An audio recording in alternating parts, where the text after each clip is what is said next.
जय हिंद दोस्तों, मैं शुभम आप सभी का स्वागत करता हूं आपके अपने YouTube channel HD dream institute में।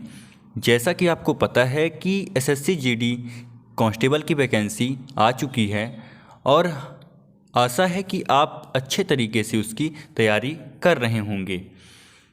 तो 1000 स्टैटिक जीके के महत्वपूर्ण प्रश्नों की श्रृंखला का हमने पहले ही 3 क्लासेस आपको YouTube चैनल पर प्रोवाइड करवा दी है।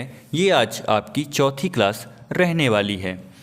तो बिना किसी देर के चलते हैं अपने क्वेश्चंस की तरफ। उससे पहले मैं आपको बता दूं कि क्वेश्चन से पहले आपको प्रमुख जनजातियां 3 से 4 प्रदेश रहेंगे और उनकी प्रमुख जनजातियां रहेंगी, उसे भी आपको अच्छे तरीके से याद करना है ताकि आपके पेपर में किसी भी प्रकार की कोई भी क्वेश्चन आपसे छूटे नहीं। ठीक है, तो क्वेश्चंस पे जाने से पहले हम लोग अपने प्रमुख जनजातियों को कवर करेंगे। तो जल्दी चलते हैं अपने जनजातियों पर।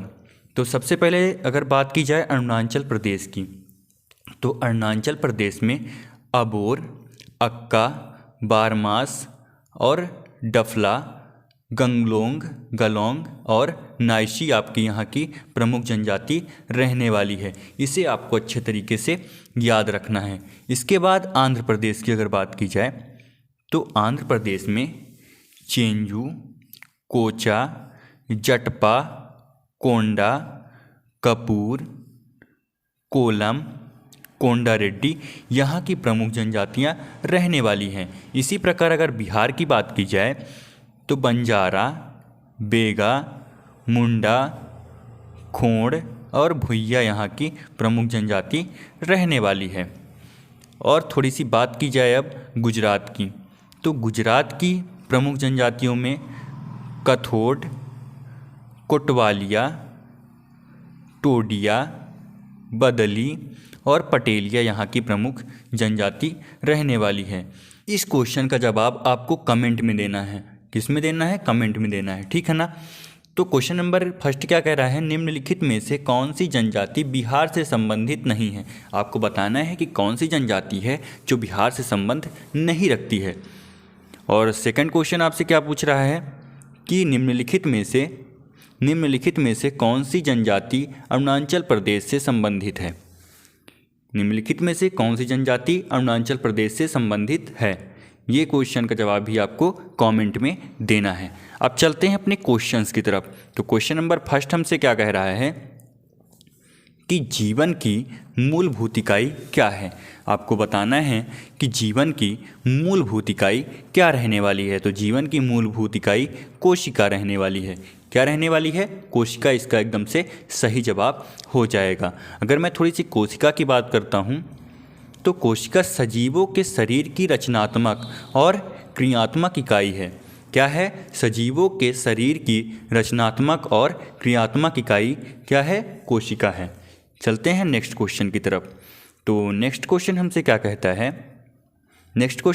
कह रहा है कि निम्नलिखित में से कौन सा शहर कावेरी नदी तट पर स्थित है। आपको बताना है कि निम्नलिखित में से कौन सा शहर है जो कावेरी नदी तट पर स्थित रहने वाला है। तो इसका जो राइट आंसर होगा दोस्तों वह हो जाएगा तिरुचिरापल्ली। तिरुचिरापल्ली इसका एकदम से सही जवाब हो जाएगा। अगर मैं थोड़ी सी बात कर लेता हूँ कावेरी नदी की, तो कावेरी नदी को दक्षिण की गंगा भी कहते हैं। क्या कहते हैं? दक्षिण की गंगा किसे कहते हैं? कावेरी नदी को दक्षिण की गंगा कहते हैं। अगर इसकी लंबाई की बात की जाए दोस्तों तो 805 किलोमीटर, कितना? 805 किलोमीटर इसकी लंबाई रहने वाली है। इसे भी आपको अच्छे तरीके से याद रखना है। चलते हैं नेक्स्ट क्वेश्चन की तरफ। तो नेक्स्ट क्वेश्चन हमसे क्या कहता है दोस्तों कि 1873 में उन्हें सत्य शोधक समाज की स्थापना की। यहाँ इन्होंने किसे कहा जा रहा है। आपको बताना है कि 1873 में सत्य शोध समाज की स्थापना जिसने की थी वो संस्थापक का नाम आपको बताना है। ये क्वेश्चन आपसे सीधे सीधे SSC GD में पूछा गया था। तो आपको इसका जवाब जल्दी से बताना है कि इसका जो जवाब क्या रहने वाला है। तो इसका जो राइट आंसर होगा दोस्तों वह होगा महात्मा ज्योतिबा फूले। महात्मा ज्योतिबा फूले। यहाँ पे लिखा हुआ ज्योतिबा फूले, लेकिन इनका पूरा नाम है महात्मा ज्योतिबा फूले। ठीक है, अगर बात की जाए कि कब हुई थी, डेट की अगर बात कर ली जाए आपसे, तो 24 सितंबर 1873 को सत्यशोध समाज की स्थापना हुई थी। अब चलते हैं नेक्स्ट क्वेश्चन की तरफ। तो नेक्स्ट क्वेश्चन हमसे क्या कहता है कि भारत में अंतर्देशीय जलमार्गों के विकास, रखरखाव और प्रबंध की देखभाल कौन करता है। आपको बताना है कि भारत में अंतर्देशीय जलमार्ग के विकास, रखरखाव और प्रबंध की देखभाल कौन करता है। तो जल्दी से बताइएगा कि इसका आंसर क्या रहने वाला है दोस्तों। तो भारतीय अंतर्देशीय जलमार्ग प्राधिकरण क्या रहने वाला है इसका आंसर। ऑप्शन नंबर 3 इसका एकदम से सही जवाब हो जाएगा, भारतीय अंतर्देशीय जलमार्ग प्राधिकरण। ठीक है, इसे आपको अच्छे तरीके से याद रखना है। अगर क्वेश्चन नंबर 5 की बात की जाए दोस्तों, तो क्वेश्चन नंबर 5 हमसे क्या कहता है, भारत के संविधान का निम्नलिखित में से कौन सा अनुच्छेद कुछ दशाओं में गिरफ्तारी और निरोध से संरक्षण प्रदान करता है। तो जल्दी से बताइएगा कि इसका आंसर क्या रहने वाला है। तो इसका जो राइट आंसर होगा दोस्तों, ऑप्शन नंबर बी एकदम से आपका सही जवाब हो जाएगा। ये भी आपके एसएससी जीडी कांस्टेबल में पूछा गया क्वेश्चन है। ठीक है, तो चलते हैं नेक्स्ट क्वेश्चन की तरफ। तो नेक्स्ट क्वेश्चन क्या कहता है कि क्षार लाल लिटमस पत्र को खाली स्थान कर देता है। आपको बताना है कि क्षार लाल लिटमस पत्र को खाली स्थान कर देता है। इसका जवाब क्या होगा। इसका जो राइट आंसर होगा दोस्तों, वह हो जाएगा ऑप्शन नंबर सी, नीला। नीला एकदम से सही जवाब हो जाएगा। चलते हैं नेक्स्ट क्वेश्चन की तरफ। तो नेक्स्ट क्वेश्चन क्या कहता है कि मानव शरीर में मौजूद सबसे कठोर पदार्थ कौन सा है। मानव शरीर में मौजूद सबसे कठोर पदार्थ कौन सा है। तो जल्दी से बताइएगा कि इसका सही जवाब क्या हो जाएगा। इसका जो राइट आंसर होगा दोस्तों, वह हो जाएगा ऑप्शन नंबर बी, दांत की परत। दांत की परत एकदम से सही जवाब हो जाएगा। अगर बात की जाए कि सबसे मुलायम पदार्थ क्या होता है, तो सबसे मुलायम पदार्थ की अगर बात कर ली जाए तो मस्तिष्क के अंदर का भाग सबसे मुलायम होता है। अगर नेक्स्ट क्वेश्चन की बात की जाए तो नेक्स्ट क्वेश्चन हमसे क्या कहता है, कुतुब मीनार के निर्माण कार्य को किसने पूरा किया था। आपको बताना है कि कुतुब मीनार जो है उसके निर्माण कार्य को पूरा किसने किया था। ठीक है, तो जल्दी से बताइएगा कि इसका आंसर क्या रहने वाला है। तो इसका जो राइट आंसर रहेगा दोस्तों, वह हो जाएगा ऑप्शन नंबर ए, इल्तुतमिश इसका एकदम से सही जवाब हो जाएगा। चलते हैं नेक्स्ट क्वेश्चन की तरफ। तो नेक्स्ट क्वेश्चन क्या कहता है हमसे, गोलकुंडा किला किस राज्य में है।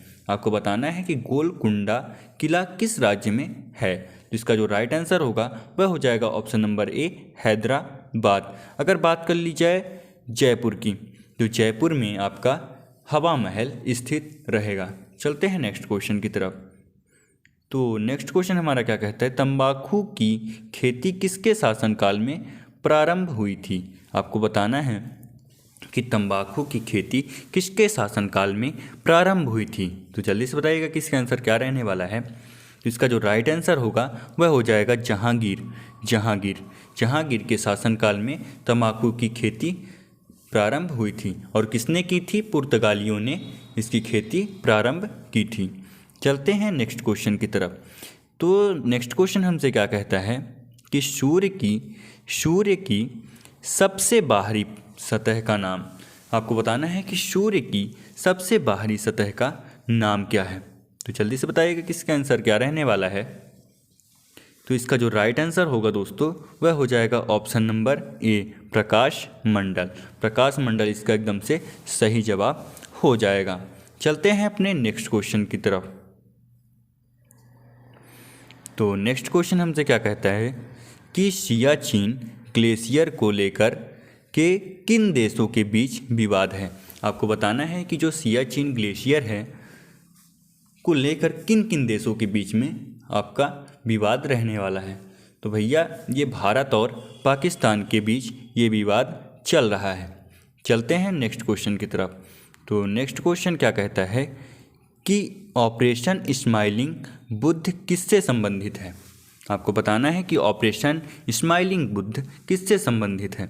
तो भैया ये आपका भारत के प्रथम परमाणु परीक्षण से संबंधित रहने वाला है। किससे रहने वाला है? भारत के प्रथम परमाणु परीक्षण से रहने वाला। किससे?